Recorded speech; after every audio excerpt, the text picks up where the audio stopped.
18th day of breakfast series దిబ్బ రొట్టె. Hi friends, welcome to SS creatives. ఈ మధ్యలో చాలా వైరల్ అవుతున్న లింగయ్య గారి చట్నీ అయితే ఈరోజు నేను ట్రై చేస్తున్నాను. సో మీరు కూడా ట్రై చేసి టేస్ట్ ఎలా వచ్చిందో కామెంట్ బాక్స్లో కామెంట్ చేయండి.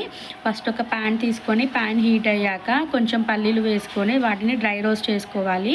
మనము మీడియం ఫ్లేమ్లో పెడితే పల్లీలు అనేవి బాగా రోస్ట్ అయ్యి టేస్ట్ చట్నీ చాలా బాగుంటుంది.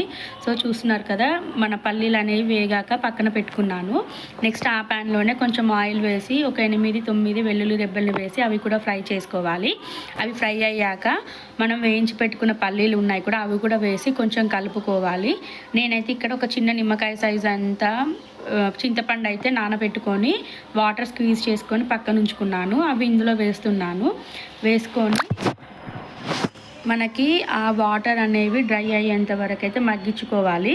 సో ఈ నీళ్ళు అనేవి మసలేటప్పుడు అందులోనే నేను ఒక 1 టేబుల్ స్పూన్ ఉప్పు అండ్ 1.5 టేబుల్ స్పూన్ కారం అయితే వేస్తున్నాను. సో మీకు ఉప్పు కారం తగినంతగా చూసుకొని వేసుకోండి. నాకైతే ఇంత క్వాంటిటీ అయితే సరిపోతుంది. సో నేను అంతకు తగ్గట్టుగా ఉప్పు అండ్ కారం అయితే వేసుకుంటున్నాను. మనకి ఈ చింతపండు జ్యూస్ అనేది మొత్తం డ్రై అయ్యేంత వరకు వీటిని అయితే మగ్గించుకుంటున్నాను. సో చూస్తున్నారు కదా, మనకి ఇక్కడ అయితే డ్రై అయిపోయింది. దీన్ని పక్కన పెట్టుకుంటున్నాను. నెక్స్ట్ ఆయిల్ వేసి కొంచెం హీట్ అయ్యాక అందులోకి తాలింపు గింజలు వేస్తున్నాను. తాలింపు గింజలు వేసినాక ఒక 2 టేబుల్ స్పూన్స్ మినపప్పు అయితే వేసి ఆ మినపప్పు మంచిగా రెడ్డిష్ కలర్ వచ్చేంత వరకు సిమ్లో పెట్టుకొని రోస్ట్ అనేది చేసుకుంటున్నాను. మనకి మినపప్పు రెడ్ అయిందంటే మనకి మినపప్పు కూడా ఫ్రై అయిపోయినట్టే. సో చూస్తున్నారు కదా, మనకి ఇక్కడ మినపప్పు అనేది కూడా ఫ్రై అవుతుంది. ఫ్రెండ్స్, మీరు ఎంతమంది లింగయ్య చట్నీ ట్రై చేశారో నాకు కామెంట్ బాక్స్లో కామెంట్ చేయండి. సో చూస్తున్నారు కదా, మనకు మినపప్పు కూడా ఫ్రై అయిపోయింది. చట్నీ మనము గ్రైండ్ చేసుకోవాలి. చేసుకున్నాక ఈ మినపప్పు పేస్ట్ కూడా గ్రైండ్ చేసి చట్నీలో వేస్తున్నాను.